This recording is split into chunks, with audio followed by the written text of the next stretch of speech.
2025년 이번 추수감사 특세의 주제는 어노인팅입니다. 기름 부으심. 주께서 내 머리에 기름을 부으셨으니 내 잔이 넘치나이다. 기름 부음이 넘치는 금년 추수감사 주일이 되시기를 축복합니다. 넘쳐요. 내 잔이 넘쳐요. 그런 기름 부으심. 교회에서 가장 많이 쓰는 용어 중에 하나가 기름이라는 단어. 여기는 주유소가 아닌데 왜 이렇게 예배 드릴 때도 기름, 기도할 때도 기름, 찬양할 때도 기름, 뭔 기름이 그렇게 많은지, 도대체 교회에서 쓰는 이 기름 부음이라는 것이 무엇을 의미하는 것인지, 왜 우리가 기름 부음을 사모하는지, 또 기름 부음을 받으면 어떻게 되는지, 그리고 내가 기름 부음을 받으려면 또 어떻게 해야 하는지, 이러한 것을 이번 한 주간 말씀을 통해 나누려고 합니다. 우리가 방금 읽은 시편 92편에 표제가 있습니다. 혹시 성경책을 가지고 계신 분이라면 표제를 확인하실 수 있겠는데요. 뭐라고 되어 있죠? 안식일에 찬송시라고 하는 표제가 붙어 있습니다. 그러니까 유대인들이 안식일에 모여서 불렀던 찬송이 뭐라는 거예요? 시편 92편이었다는 겁니다. 유대인들이 안식일마다 모이잖아요. 회당에. 안식일마다 모여서 꼭 부르는 찬양, 꼭 부르는 찬송 중에 하나가 시편 92편이었다. 유대인들에게 안식일은 이제 우리에게는 주일이죠. 주일마다 모여서 꼭 불렀던 찬양, 꼭 불렀던 찬송이 시편 92편이었다. 이것이 시편 92편이 가지고 있는 중요성입니다. 도대체 왜 이 92편이 안식일마다 모여서, 주일마다 모여서 찬송을 부를 만큼 왜 이렇게 중요한가? 왜 92편이 그런 마음을 일으키는가? 이 92편의 내용을 한마디로 정리하자면 하나님이 행하신 일, 하나님이 행하신 선한 일을 찬양하는 거예요. 자, 하나님이 행하신 일이 뭔가? 자, 4절 말씀을 한번 읽을까요? 시작. 여호와여 주께서 행하신 일로 나를 기쁘게 하셨으니 주의 손이 행하신 일로 말미암아 내가 높이 외치리이다. 왜 안식일마다 모여서 찬송하는가? 주님이 행하신 일이 있다는 거예요. 주님이 행하신 일. 그럼 어떤 일을 행하셨다라는 건가? 바로 7절에 보니까 악인들이 나와요. 악인들을 멸하시고 의인을 축복하시는. 자, 7절 말씀 또 읽겠습니다. 시작. 악인들은 풀같이 자라고 악을 행하는 자들은 다 흥왕할지라도 영원히 멸망하리이다. 악인들이 뭐같이 자라요? 뭐같이? 풀같이 자라요. 풀. 풀의 특징을 아셔요? 풀 보신 적은 있으세요? 풀이 금방 자라요? 천천히 자라요? 이제야 좀 반응이 좀 오시네. 이번에 대만에 선교지 신방 같이 갔던 우리 손성자 집사님 께서 시골에 집이 하나 있대요. 그래서 종종 이제 시골에 가시는데 시골에 가면 뭐가 많을까요? 풀이 많아요. 그래서 손 집사님이 풀을 다 뽑아요. 풀을 다 뽑고 베고 해서 싹 다 정리를 하고 그 다음 주에 다시 가면 무슨 일이 일어났는지 아시겠죠? 지난주에 아무런 일을 내가 하지 않은 것처럼 도로 그 풀이 그대로 자라나 있는 거죠. 그게 풀이에요. 그 풀. 우리가 이 풀을 뭐라고 부르냐면 죄라고 부릅니다. 죄. 죄하고 똑같아요. 회개기도 하고 눈물, 콧물 흘리면서 다시는 안 할게요 해놓고 그 다음 주에 또 다시 안 할게요. 그 다음 주에 또 다시 안 할게요. 계속 그러고 있어요. 풀같이 또 죄가 자라요. 또 죄가 자라요. 또 죄가 자라요. 분명히 기도하고 찬양하고 막 결단하고 그리고 뒤돌아서면 또 다시 풀이 또 자라가고 있어요. 그러니 이 풀과 같이 번성하는, 이 풀과 같이 또 자라고 또 고개를 들고 또 나를 유혹하고 또 나를 넘어뜨리는 이 죄를 이기려면 어떻게 해야 되는가? 기름 부음이 필요하다. 기름 부음이 필요해요. 자, 오늘 본문 10절에 기름 부음의 특징 중에 하나가 힘, 들소의 뿔 같은 힘이라는 표현이 나옵니다. 자, 10절 읽어보죠. 시작. 그러나 주께서 내 뿔을 들소의 뿔같이 높이셨으며 내게 신선한 기름을 부으셨나이다. 어떤 기름? 신선한 기름. 신선한 기름이란 무슨 기름일까요? 자, 이스라엘은 기름이 어디서 나오냐면 감람나무에서 나옵니다. 감람나무. 감람나무가 영어로 올리브 트리예요. 올리브나무. 그래서 감람나무 열매를 따다가 이제 압착기에 이 감람나무 열매를 다 넣고 빙빙 돌리면서 이제 압축을 시키면 기름이 쫙 짜지면서 기름이 나오겠죠. 처음 나오는 기름, 처음 딱 짰을 때 처음 나오는 기름, 버진 오일, 이것을 신선한 기름이라고 합니다. 처음 나오는 기름, 압착기에 기름을 짰을 때 제일 먼저 나오는 기름이 바로 가장 깨끗한 신선한 기름, 처녀 기름이라는 뜻으로 버진 오일, 이것을 우리말로 신선한 기름이라고 번역한 거예요. 우리가 새벽 기도를 합니다. 새벽이 뭐죠? 하루의 일과를 시작하는 첫 시간. 이 새벽이죠. 맞죠? 오늘 이 하루를 시작하는 제일 첫 시간. 그게 바로 새벽이잖아요. 예수님이 부활하신 때도 한낮이었습니까? 새벽이었습니까?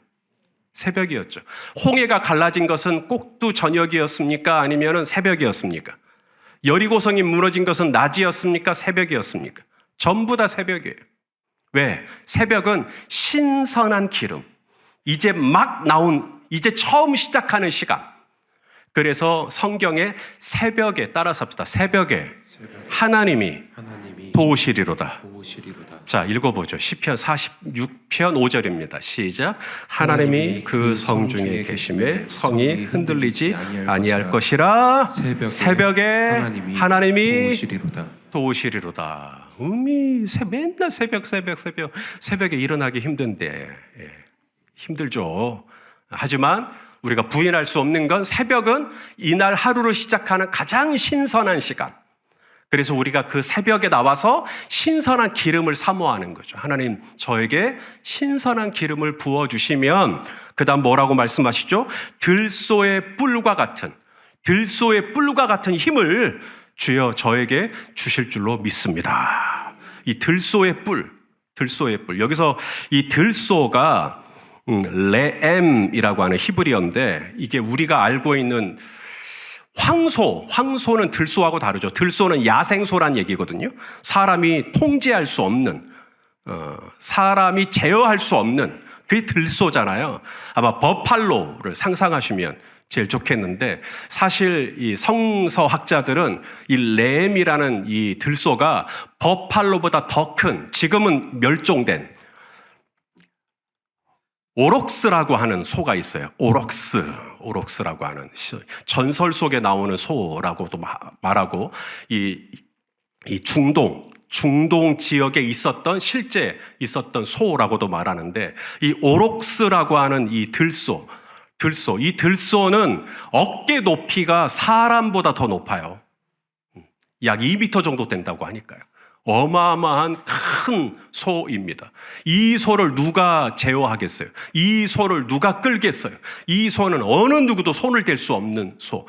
그 가장 강력한 소 중에 가장 힘이 센 소를 이 시편은 찾다가 오록스라고 하는 이 동물을 생각해낸 거죠. 그래서 레엠이라는 단어를 붙였다라고 하는 것입니다. 그래서 하나님이 우리에게 기름 부어주시면 버팔로 정도의 힘이 아니라, 황소 정도의 힘이 아니라, 아예 인간이 한 번도 제어해 본 적이 없는, 통제할 수 없는 막강한 힘, 이것을 들소의 뿔, 하나님이 저와 여러분에게 그런 초자연적인 강력한 힘을 주시면 우리 이 풀과 같은 죄를 넉넉히 이길 수 있는 줄로 믿습니다.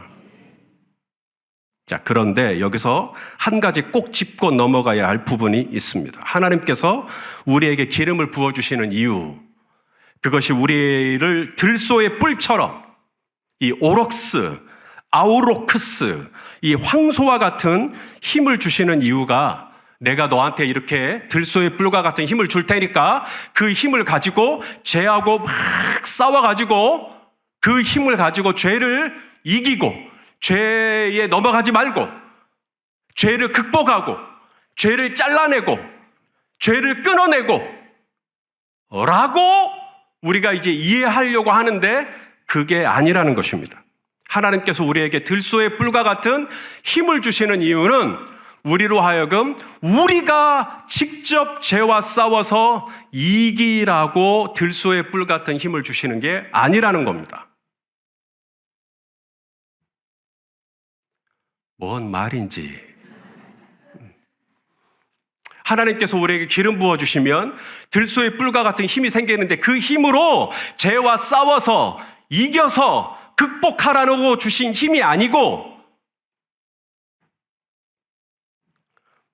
삼손이 힘이 세죠. 누가 삼손을 제어하겠습니까? 그런데 삼손이 죄에 넘어진 게 힘이 없어서 넘어진 게 아니거든요. 삼손은 그야말로 이 오록스의 힘과 같은 들소의 뿔과 같은 힘을 가지고 있었지만 죄를 지어요. 내게 기름을 부으사 나로 들소의 뿔과 같은 힘을 주소서. 그래서 내가 들소의 뿔과 같은 힘을 가지면 내가 죄를 이길 수 있는가? 안 된다는 겁니다. 누가복음 22장 33절 베드로의 고백이죠. 한번 읽어봅시다. 시작. 그가 말하되 주여 내가 주와 함께 오게도 죽는 데에도 가기를 각오하였나이다. 이게 누가 한 말이에요? 베드로. 이 말할 때 베드로가 뻥친 거예요? 허언한 거예요? 이 말을 할 때 베드로가 농담으로 얘기한 것도 아니고 이 말은 예수님 비유 맞추려고 하는 얘기도 아니고 내가 주님과 함께 오게도 가겠습니다. 나 감옥에 가라면 가겠습니다. 내가 주님을 위해서 죽으라 그러면 나 죽겠습니다. 지금 이거 진지한 베드로의 태도입니다. 본인의 힘, 본인의 의지로 나는 절대로 주님 부인하지 않겠다는 거예요. 나는 들소의 뿔과 같은 힘으로 나는 감옥에 갔으면 갔지 내가 절대로 주님을 부인하지 않겠다는 거예요.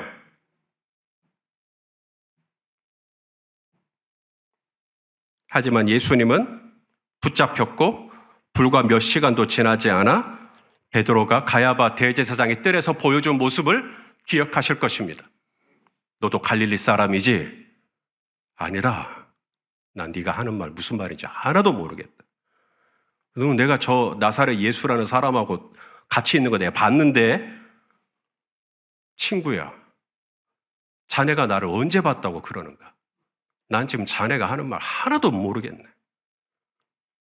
지금 자네 말투가 지금 갈릴리 사람들 말투인데 저기 북쪽에 있는 거기에 내 친지역이 있어서 내가 그 말투를 아는데 딱 지금 그 사투리인데 그 말투인데 그러자 예수님을 저주합니다. 욕을 합니다.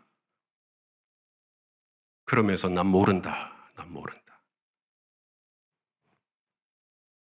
들소의 뿔과 같은 힘이 없어서 베드로가 넘어집니까? 삼손과 같은 힘이 없어서 우리가 죄에 넘어집니까? 우리가 들소의 뿔과 같은 힘이 있으면 풀을 다 제거할 수 있습니까?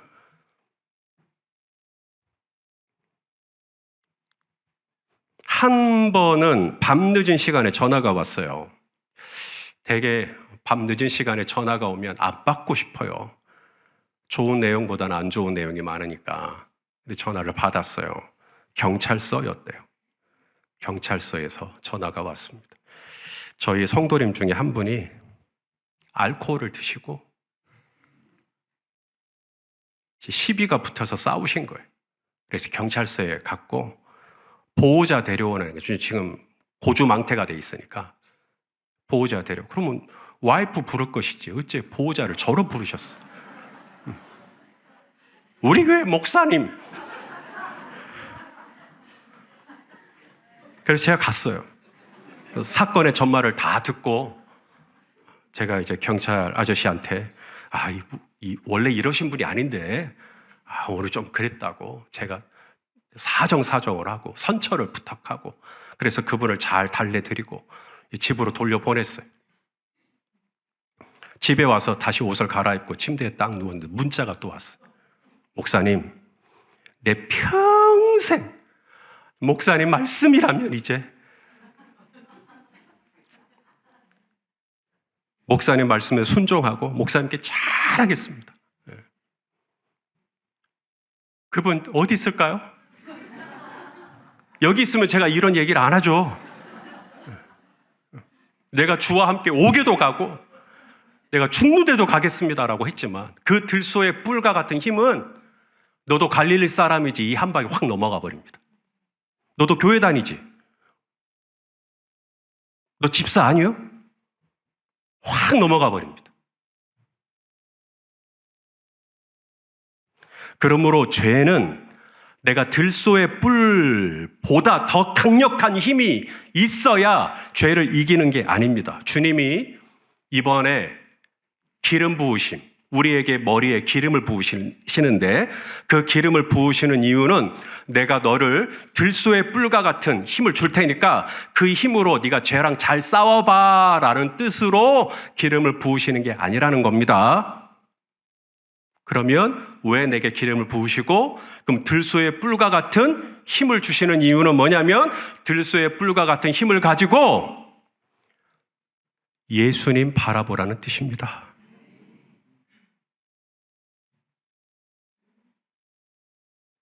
만일 우리가 얼마든지 내 의지로, 내 결심으로, 내 힘으로 내 이 주먹을 믿어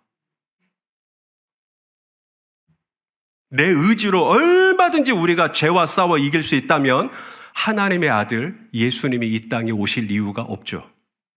얼마든지 내 이 의지로 들소의 뿔과 같은 힘으로 내가 이 죄와 싸워서 이길 수 있다면 예수님이 십자가에서 참혹한 형틀에 매달려 피를 흘리실 이유가 없죠. 그냥 우리에게 좀 더 도덕적인 교훈을 주신다든지 우리의 이 강력한 의지에 호소하신다든지 아니면 우리 안에 있는 이 선한 도덕심에 좀 더 호소하신다든지 이러시지. 왜냐하면 우리는 얼마든지 죄를 이길 수 있으니까. 힘만 좀 있으면 이길 수 있으니까. 그런데 왜 예수님이 오시는가? 그리고 예수님이 왜 그 험한 십자가에 매달리시는가? 그리고 왜 거기서 찢기시고 박히시고 숨을 거두시는가?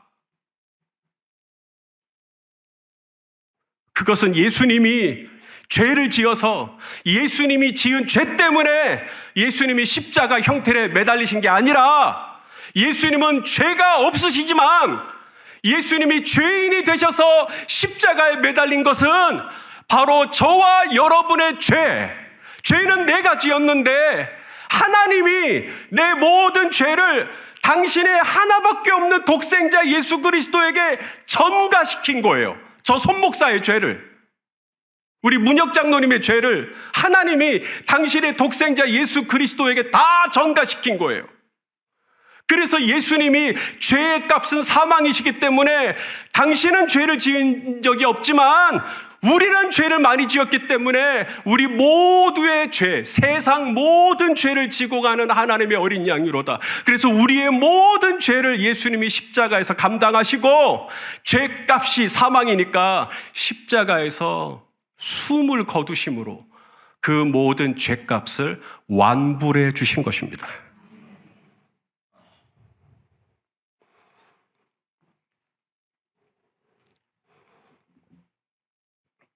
내 모든 죄값을 예수님께서 다 감당해 주셨기 때문에 이제 나는 죄인이 아닙니다. 왜냐하면 내 모든 죄값은 예수님이 다 십자가에서 지불하셨으니까, 완불하셨으니까, 테텔레스타이, 내가 다 이루었다.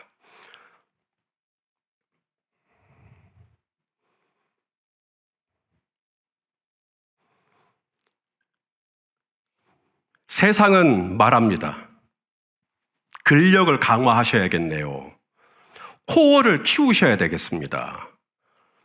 근력을 강화하고 코어를 키우고, 그러나 주님께서 저와 여러분에게 기름을 부으시는 이유는 근력을 키우고 코어를 강화하라고 기름을 부으시는 게 아닙니다. 그 힘으로는 죄와 싸워 이길 수가 없습니다. 오늘 당장 풀은 뽑을 수는 있겠지만 다음 주 돌아서면 또다시 풀이 자라 있을 것입니다. 그럼 어떻게 해야 됩니까? 바로 나를 위하여서 십자가에서 내 모든 죄값을 감당하시고 죽어주시고 하나님 앞에서 나를 의롭게 세워주신 예수 그리스도의 공로를 의지해야 합니다. 나에게 죄와 싸우라고 주시는 힘이 아니라 이미 나를 대신하여서 십자가에서 죄와 싸워 승리하신 예수님의 승리, 예수님의 영광을 바라보라고 우리에게 들소의 뿔과 같은 힘을 주시는 것이지, 그 힘으로 내가 나가서 싸우라고 주시는 게 아니라 나를 위하여 십자가에서 승리하신 예수님 바라보라고 나에게 기름을 부으사, 신선한 기름을 부으사 들소의 뿔과 같은 믿음을 가지고 십자가에 달리신 예수 그리스도를 바라보는 저와 여러분 될 수 있기를 소망합니다. 우리 성도님들 혹시 축구 좋아하십니까? 요사이 프리미엄 리그 토트넘 잘 하나요? 못 하나요? 토트넘이 뭔지는, 거기에 누가 있었어요? 손흥민 선수가 있었어요. 지금은 미국 LAFC로 이적을 했고요. 근데 과거에 손흥민 선수가 토트넘에 있었을 때 저도 이제 축구는 못하지만 축구는 볼 수는 있잖아요. 그래서 이제 보니까 막 손흥민 선수가 막 이기면 막 골을 넣으면 막 내가 골을 넣은 것 같은 거예요. 너무너무 기분이 좋고. 그런데 이제는 토트넘에 누가 없어요? 손흥민 선수가 없어요. 그러니까 이제 토트넘이 잘하는지 이겼는지, 뭐 얼마 전에 맨체스터 유나이티드랑 싸웠다는데 결과가 어떻게 됐는지 관심이 하나도 없어요. 왜? 거기에 나의 종시 손흥민 선수가 없는 거예요. 제가 이 얘기를 왜 하냐면, 많은 성도님들이 마치 손흥민 선수가 빠진 토트넘을 대하듯 예수님의 십자가를 대합니다. 예수님이 십자가에서 당하신 고난,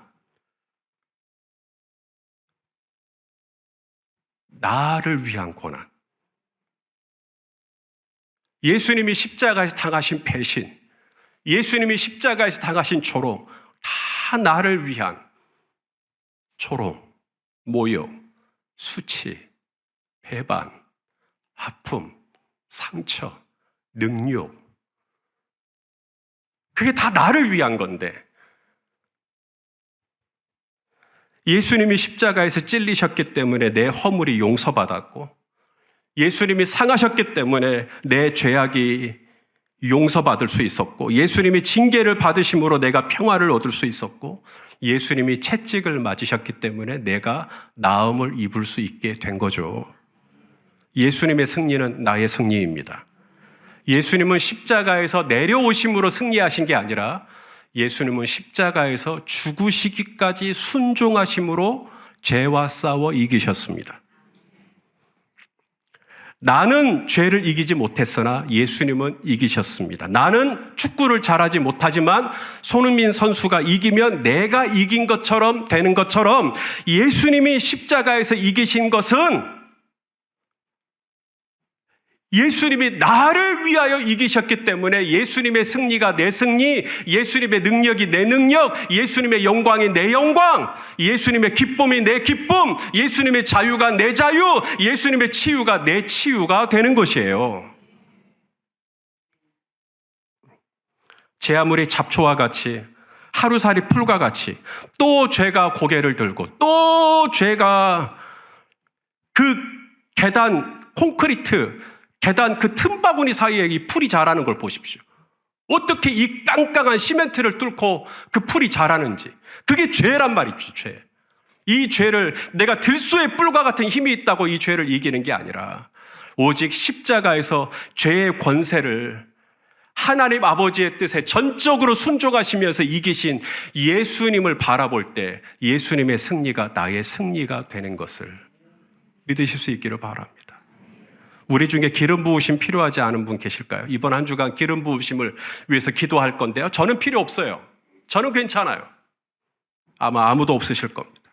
우리 중에 기름 부으심이 가장 필요하지 않는 분, 나는 기름 부으심이 없어도 돼 라고 하실 분이 있다면 바로 예수 그리스도이실 것입니다. 왜냐하면 그분은 하나님이시니까. 또 다른 기름 부으심의 필요가 없죠. 그런 예수님이 베다니에 가셨습니다. 베다니는 나사로의 집이 있는 곳이죠. 나사로의 누이 중에 마리아가 있습니다. 마리아가 예수님의 머리에 기름을 붓습니다. 자, 마태복음 26장 6절 7절 읽어보죠. 시작. 예수께서 베다니 나병 환자 시몬의 집에 계실 때 한 여자가 매우 귀한 향유 한 옥합을 가지고 나와서 식사하시는 예수님의 머리에 부으니. 기름 부음이 필요 없으신 예수님, 왜 기름 부음을 받으실까요? 기름 부으려고 할 때, 나는 필요 없다. 나는 이미 기름 부음 받은 자야. 그리스도, 예수 그리스도, 그리스도라는 말이 anointed, 이미 기름 부음 받았다는 뜻이에요. 나는 이미 기름 부음 받은 사람인데 뭐 나한테 기름 다시 붓냐? 하지마 라고 하실 수도 있는데 예수님이 가만히 받으셨다. 마리아가 예수님의 머리에 기름을 부으실 때 가만히 계셨다. 왜요? 기름 부음이 필요 없는 예수님조차도 기름 부음을 받았다면 저와 여러분은 얼마나 더 기름 부음이 필요하겠는가? 나도 받았으니 너도 받으라는 뜻입니다. 신선한 기름 부음이요. 아직도 10년 전, 20년 전 받았던 기름 부음, 왕년에 받았던 기름 부음을 아직도 팔아요. 나 그때 기름 부음 받았는데, 나 그때 음성 들었는데, 나 그때 충만했는데, 나 그때 진짜 전도 많이 했는데, 나 그때는 정말 교회에서 봉사 열심히 했는데, 아직도 10년 전, 20년 전 기름 부음만 얘기해요.